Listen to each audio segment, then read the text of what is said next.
Welcome to another episode of Coffee with Firecat at Firecat Coffee. I like to start off by telling you about a magician friend of mine. He spoke Spanish. He told me he could disappear on the count of three. I said, well, let's see it. So he says, uno, dos, poof. He vanished. He disappeared without a trace.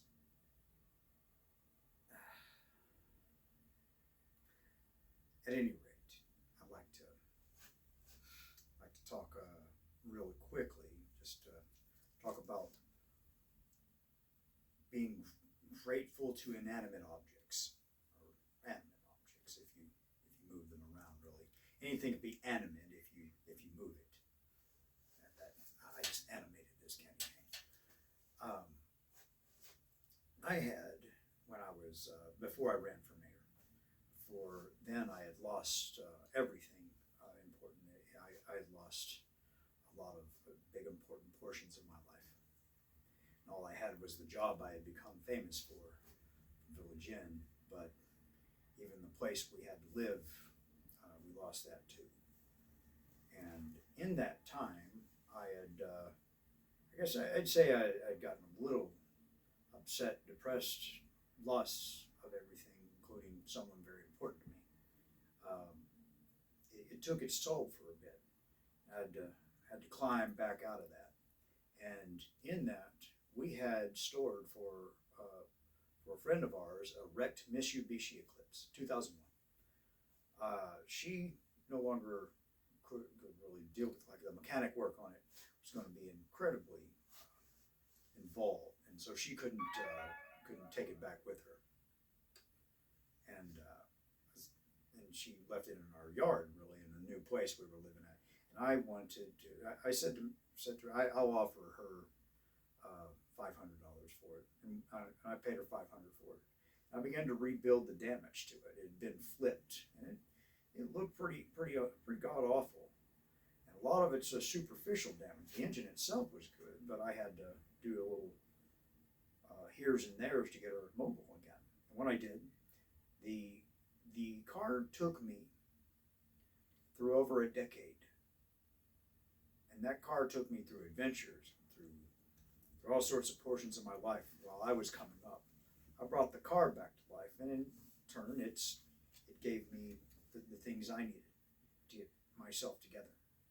And when we do this, we get connected to things, objects, things that don't return the gratefulness that we have for them. I am grateful to a car for kind of bringing me back up. And so it's not something that can reciprocate emotion. It doesn't care about me. That doesn't mean I'm less grateful to it. It's strange. I've thought about this. Should we be grateful to objects, things, stuff?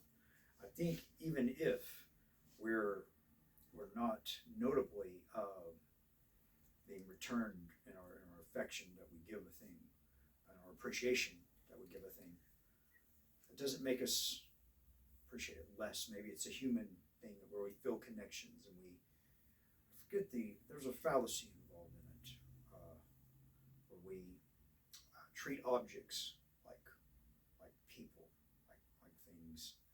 Anthropomorphic fallacy, I think it's called.